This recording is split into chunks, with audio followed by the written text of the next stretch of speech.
जय हिंद। मैं हूं परवेज पवार और आप देख रहे हैं एलकेबी हिंदुस्तान। आज हमारे साथ एक ऐसी शख्सियत मौजूद है जो लंबे समय से पत्रकारिता के क्षेत्र में एक भूमिका अदा कर चुके हैं। इनका पत्रकारिता जगत में बड़ा अच्छा नाम रहा है। अमित राणा जी हमारे साथ मौजूद हैं। बीते दिनों इन्होंने आजाद समाज पार्टी के राष्ट्रीय अध्यक्ष चंद्रशेखर आजाद और आजाद समाज पार्टी के राष्ट्रीय महासचिव रविंद्र आजाद समाज पार्टी ज्वाइन की है। तो पत्रकारिता जीवन से राजनीति में आने का इनका क्या मकसद है, इसको लेकर इनसे चर्चा करेंगे। सबसे पहले तो राणा जी आपका स्वागत है। बहुत बहुत धन्यवाद आपका प्रवेश भाई, और आपके सभी एलकेबी के व्यूअर्स को भी मेरा नमस्कार। लंबे समय तक पत्रकारिता जगत में आप महत्वपूर्ण भूमिका में रहे, अलग अलग अखबारों में और चैनलों में। गुर्जर न्यूज लाइव के नाम से आपका चैनल भी है। तो लंबे समय से पत्रकारिता जीवन में आप सक्रिय थे। अब राजनीति में आपकी एंट्री हुई है जी, क्या कारण? राजनीति में अभी एंट्री नहीं हुई। राजनीति में मैं बहुत पहले से ही हूँ। पत्रकारिता के साथ साथ राजनीति भी मेरी चली रही थी जी। लेकिन मैं जैसे होता है कि सक्रिय राजनीति नहीं कर रहा था, क्योंकि कोई पद मेरे पास पार्टी से मैंने नहीं लिया था। एक टाइम पे मैंने जरूर लिया था, हिंदू महासभा का मैं राष्ट्रीय सचिव रहा एक समय पे जी। लेकिन फिर मैं जो है उसमें ज्यादा देखा कि बहुत कुछ मेरे हिसाब से जो चीजें होनी चाहिए, जिस तरह से मैं चाहता था कि काम हो, वैसे नहीं हो रहे थे। तो फिर मैं उससे अलग हो गया था। बीजेपी से मैं जुड़ा रहा बहुत समय से। कॉलेज टाइम से ही, एबीवीपी के टाइम से ही मैं बीजेपी में एंट्री हो गई थी। जुड़ा रहा, काम करता रहा, लगातार चलता रहा।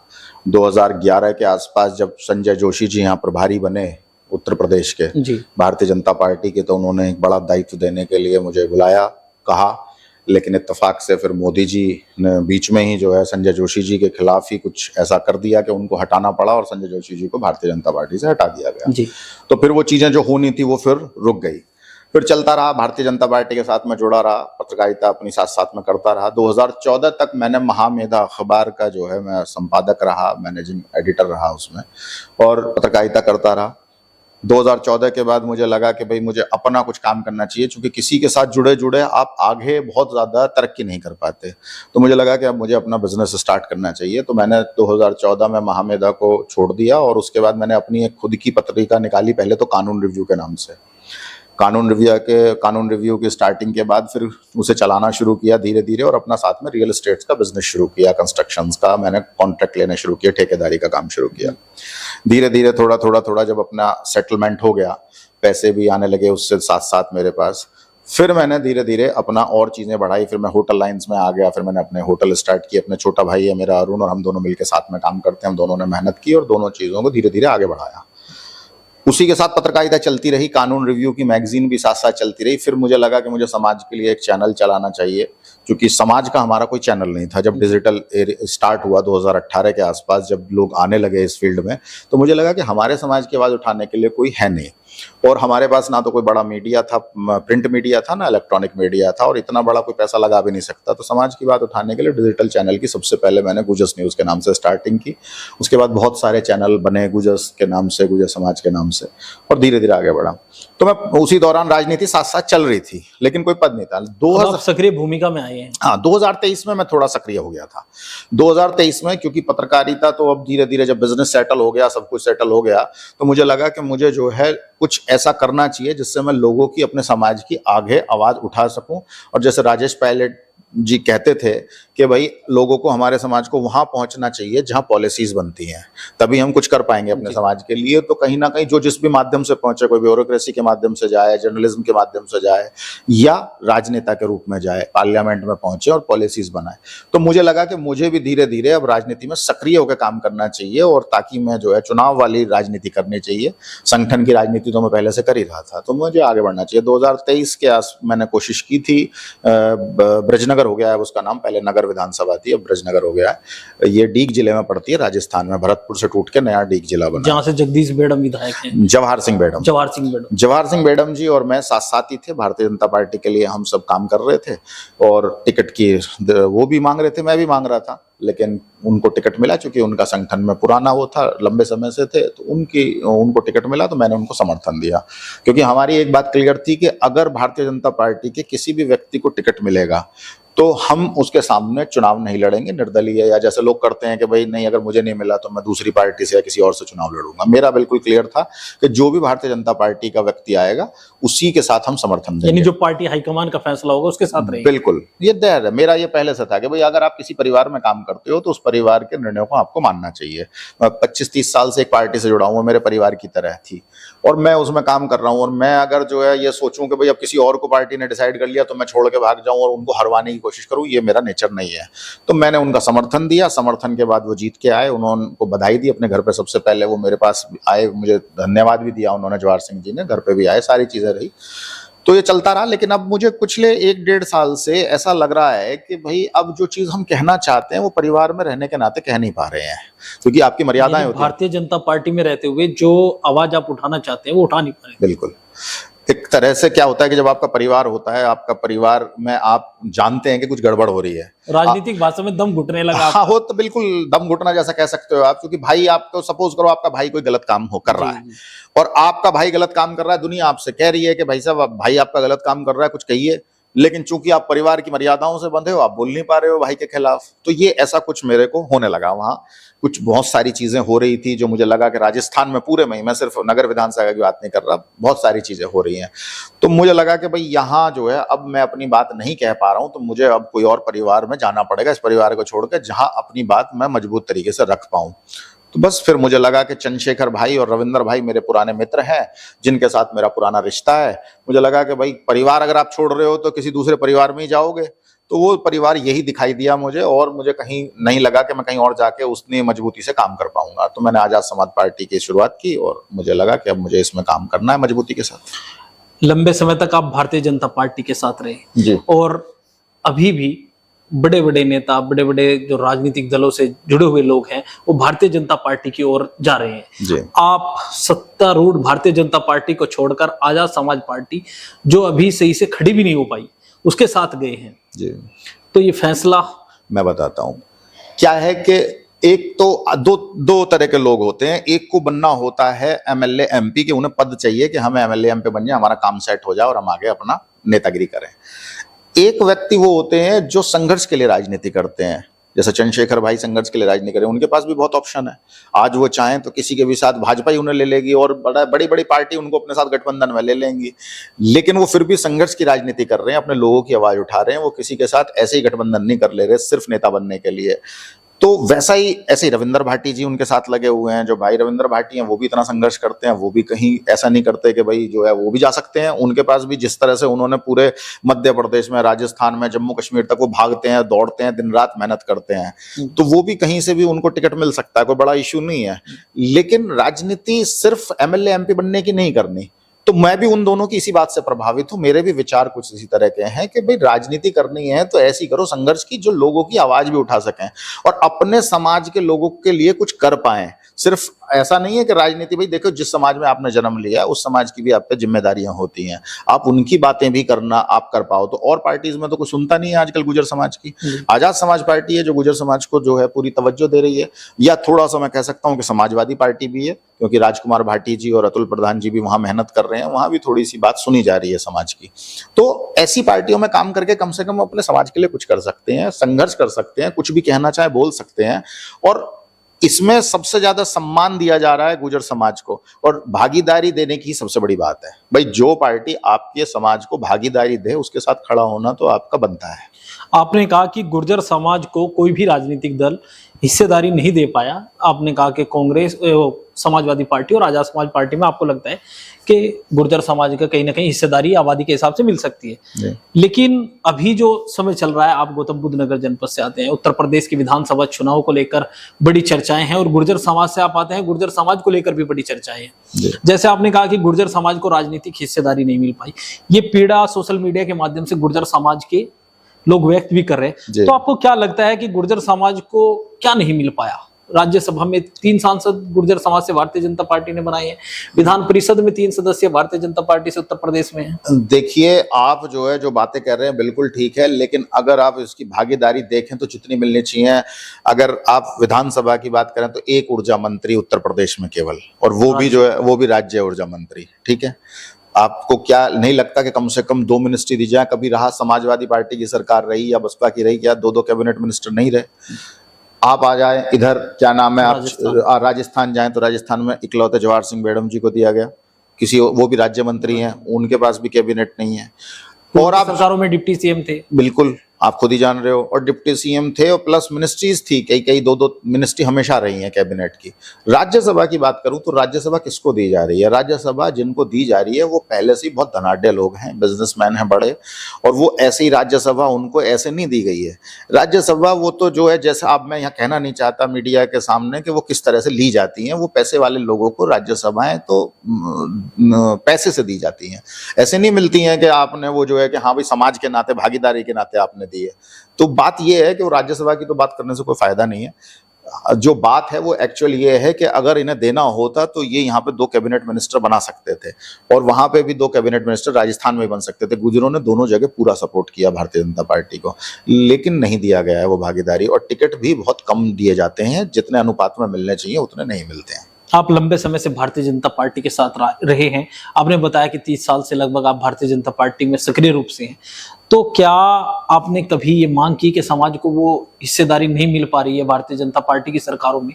क्योंकि हरियाणा में भारतीय जनता पार्टी की सरकार है, वहां पर राज्य मंत्री है, राजस्थान में आपने बताया राज्य मंत्री, दिल्ली में कोई मंत्री नहीं है गुर्जर समाज से, और उत्तर प्रदेश में राज्य मंत्री सोमेंद्र तोमर जी है। तो क्या आपने पार्टी में रहते हुए भी ये आवाज उठाई? देखिए क्या होता है कि मैंने जो बताया कि हमारी पहुंच वहां गुर्जर समाज की इतनी बड़ी होती नहीं है कि वो राष्ट्रीय अध्यक्ष तक अपनी बात कह सकें। प्रदेश लेवल पे हम जो बात कह सकते हैं वो हमने हमेशा कही, कोशिश भी की, लेकिन उसकी कोई सुनवाई नहीं है बहुत ज्यादा, क्योंकि प्रदेश लेवल पे आप बात कहते रहिए, वो जो है ऊपर वालों पे टाल देते हैं कि जी आला कमान का फैसला है, हम इसमें कुछ नहीं कर सकते। आपने देखा ही है कि पर्चियों से तो मुख्यमंत्री बन रहे हैं। ये वो नेताओं के वर्डिंग्स हैं जो बैठ के नेता भारतीय जनता पार्टी के सीनियर लीडर हमसे कहते हैं। अब सामने कोई नहीं बोलता, लेकिन अंदर खाने क्योंकि हम तो रहे हैं, तो अंदर बैठ के जब कमरे में बात होती है तो बात होती है, भाई जब मुख्यमंत्री अपना पर्चियों से आ रहे हैं, हमें ही नहीं पता होता, तो भागीदारी की क्या बात करें, किसको टिकट दिलवा दें, खुद नहीं पता वहां। तो वहां तो जो है ऊपर से अब डिसाइड हो जाता है, मध्य प्रदेश का मुख्यमंत्री हो, राजस्थान का मुख्यमंत्री हो, छत्तीसगढ़ का मुख्यमंत्री हो, हरियाणा का मुख्यमंत्री हो, दिल्ली का मुख्यमंत्री हो, भाजपा के राष्ट्रीय अध्यक्ष हो, तो भाजपा के राष्ट्रीय अध्यक्ष हो, सही कहा आपने, तो ऐसे यहाँ किसी को भी बना दिया जाता है कभी भी निकाल के। तो आप उनसे क्या उम्मीद करेंगे कि आपकी कौन बात सुन रहा है वहां? अब मेरा सवाल आपसे है, चर्चाएं हैं, आपने नगर विधानसभा सीट की चर्चा भी की है, तो नगर विधानसभा सीट से आपके चुनाव लड़ने की चर्चाएं जी, आजाद समाज पार्टी के टिकट पर आप नगर विधानसभा सीट से चुनाव लड़ सकते हैं, ऐसी चर्चाएं सोशल मीडिया पर है। तो राणा जी, मेरा सवाल सबसे पहले ये, आप पश्चिम उत्तर प्रदेश से आते हैं, आपने राजस्थान की नगर विधानसभा सीट को ही क्यों चुना है? देखिए क्या है कि जब मैंने गुजस न्यूज की शुरुआत की थी 2018 में, तो मैं गुजस न्यूज के माध्यम से जगह जगह मुझे जाना होता था, मिलता था मौका, मैं जो है इंटरव्यू करने, लोगों के बारे में जानने, अपने समाज के बारे में जानने, उनके ऊपर वीडियोस बनाने के लिए मैं जाता था, खबरें बनाने के लिए। तो मेरा राजस्थान में बहुत ज्यादा आना जाना शुरू हो गया था।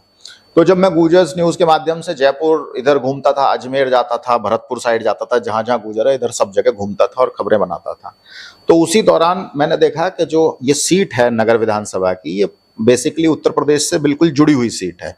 आप गोवर्धन पार करते हैं और डीग से निकलते 22 किलोमीटर पे आ जाती है। तो मतलब इसका जो वो है स्वभाव है उस सीट का, वो उत्तर प्रदेश से ही मिलता जुलता है। भौगोलिक स्थिति बिल्कुल प्रदेश से ही मिलती है। ब्रजनगर क्षेत्र कहते हैं उसको, और ये ब्रजनगर क्षेत्र पूरा मथुरा, वृंदावन और ये जो सारा ये उसमें आता है। तो गौतम बुद्ध नगर से बहुत नजदीक भी है।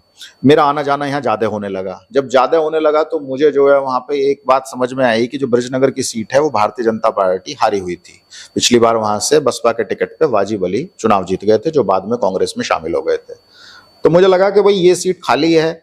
दूसरी बात है कि वो बाहुल्य सीट थी गुर्जर समाज की, उसमें गुर्जर समाज की 60 से 65 हजार वोट थे, और वहां गुर्जर था नहीं, वहां पे जो विधायक था वो गुर्जर था नहीं। तो मुझे लगा कि भाई अगर मैं यहाँ मेहनत करूं, पास में भी है, आना जाना भी, और मुझे वहां लोग बहुत जान भी गए थे गुजस न्यूज के माध्यम से, काफी आना जाना था, तो बहुत लोगों से मेरा परिचय हो गया था। बहुत लोगों ने, वहीं के लोगों ने बल्कि मुझे कहा कि साहब आप यहाँ आके आइए, तैयारी करिए, यहाँ आपको अच्छा वो मिलेगा, लोगों से सपोर्ट मिलेगा। तो मुझे लगा कि भाई भारतीय जनता पार्टी की हारी हुई सीट है, यहाँ चांसेस बन सकते हैं, तो मुझे यहाँ ज्यादा मेहनत करनी चाहिए। हो सकता है कि हम या कोई भी आए तो भारतीय जनता पार्टी का विधायक हम यहाँ जितवा सकते हैं। यानी 2023 में आप भारतीय जनता पार्टी से टिकट चाहते थे? बिल्कुल।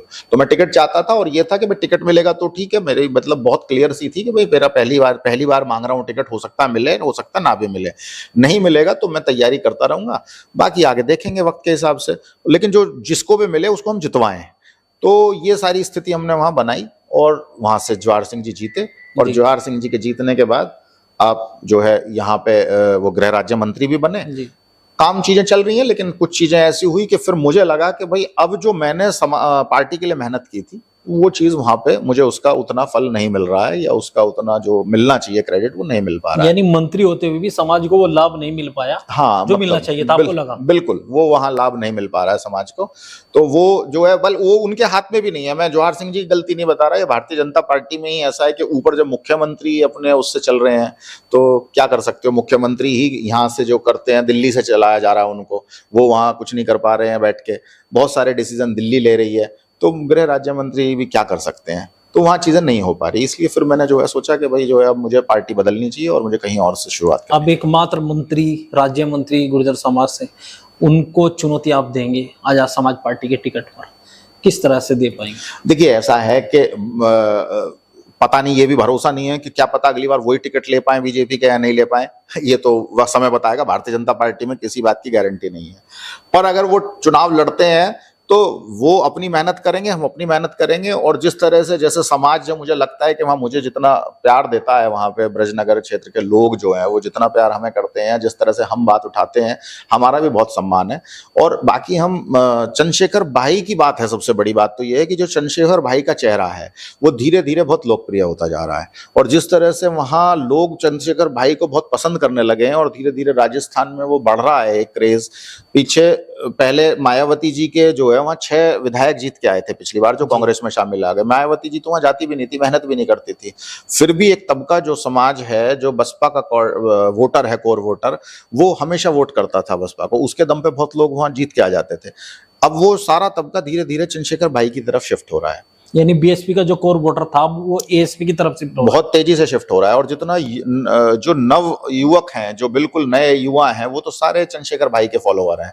तो मुझे उम्मीद है कि जैसे चंद्रशेखर भाई का क्रेज बढ़ेगा उसका हमें बहुत बेनिफिट मिलेगा। उनके जो कोर वोटर हैं, जो बसपा के हुआ करते थे, वो आजाद समाज पार्टी के हो रहे हैं, वो हमारे साथ जुड़ेंगे। प्लस गुर्जर समाज में एक अच्छी अपनी पकड़ है, तो मुझे लगता है कि हम अच्छी वहां मजबूत टक्कर देंगे। यानी जो आपकी सोशल इंजीनियरिंग है जी, वो राजस्थान में प्रभावशाली दोनों ही राजनीतिक दल, चाहे वो कांग्रेस हो चाहे वो भारतीय जनता पार्टी, दोनों को टक्कर दे पाएगी। बिल्कुल टक्कर देगी। और इस बार तो आप समझिए कि आजाद समाज पार्टी के साथ हनुमान बेनीवाल जी पिछली बार चुनाव लड़े थे तो थोड़ा सा उस तरह से नहीं कर पाए, वैसा रिजल्ट नहीं दे पाए थे। इस बार गठबंधन में हनुमान बेनीवाल जी और चंद्रशेखर भाई की वजह से जो एक क्रेज है वहां, जाट समाज का, दलित समाज का और गुर्जर समाज, ये सब एकजुट होने के चांसेस बन रहे हैं, तो काफी अच्छा रिजल्ट आएगा। और भविष्य में क्या पता कांग्रेस भी गठबंधन कर ले, अगर कांग्रेस का गठबंधन हो जाता है इनके साथ तो फिर तो मामला ही कुछ और होगा।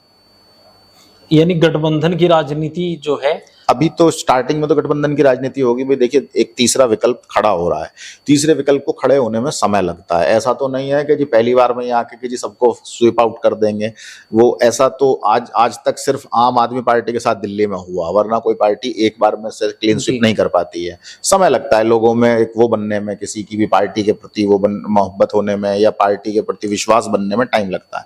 तो लेकिन ये गठबंधन होगा और गठबंधन के साथ ये धीरे धीरे मजबूती की तरफ बढ़ेगा, और आने वाले टाइम में आप मेरी बात को याद रखिएगा, ये तीसरा विकल्प सबसे मजबूत होकर उभरेगा। तीसरे मोर्चे की सरकार एक न एक दिन आप मुख्यमंत्री देखेंगे बनेगा। अब मेरा अंतिम सवाल आपसे है, और सवाल मेरा जो है वो पहले सवाल से ही है। आपने कहा कि गुर्जर न्यूज के माध्यम से आपने गुर्जर समाज की जो समस्याएं थी उसको उठाने का काम किया, लोगों के बीच आप गए। आज वर्तमान समय में जिस तरह के सियासी हालात हैं उसमें गुर्जर समाज हाशिए पर है जी, तो क्या अमित राणा जैसे युवा गुर्जर समाज की जो राजनीति है उसको गति देने का काम करेंगे? देखिए इसीलिए राजनीति में आया हूं भाई, मेरा बिजनेस चल रहा है, मैं तो अच्छे से शांति से भी रह सकता हूं, मुझे कोई जरूरत नहीं थी। गुजस न्यूज की स्टार्ट की, गुजस न्यूज जब मैंने शुरुआत की तो उसमें खर्चा लगता है, आप जानती हो, आप भी चैनल चलाते हो, और बहुत ज्यादा ये जो यूट्यूब चैनल है राजनीतिक जो खास तौर पे होते हैं या सामाजिक चैनल होते हैं, पॉलिटिकल कंटेंट होता है, इनमें बहुत ज्यादा मोनेटाइजेशन से पैसा नहीं आता, आप जानते हो, इनमें खर्चा जेब से लगाना पड़ता है। मेरा गुजस न्यूज पे भी जो आज खर्चा लगता है वो अच्छा खासा लगता है, लेकिन चूंकि मुझे मेरे अंदर एक टीस है कि मेरे समाज की आवाज उठे, लगातार उठती रहे, जो बड़े चैनल्स में या उनमें जगह ना मिले तो हम अपने माध्यम से उनको उठा सकें। तो मैंने वहाँ वो पहला काम शुरुआत की गुजस न्यूज़ के माध्यम से। दूसरी फिर मुझे लगा कि भाई राजनीतिक तौर पे भी मैं एक्टिव तो हूँ, लेकिन मैं बहुत ज़्यादा संगठन की राजनीति ज़्यादा कर रहा था। ऐसा नहीं कर रहा था कि भाई मुझे चुनाव लड़ना है। पर अब मुझे लगा कि भाई बिना चुनाव लड़े, बिना वही राजेश पायलट जी वाली बात है कि जब तक नीतियाँ निर्धारण करने वाली जगह पर नहीं पहुँचेंगे तो कुछ फ़ायदा नहीं होगा। संगठन में हमारी बात कोई सुनता है, कोई नहीं सुनता।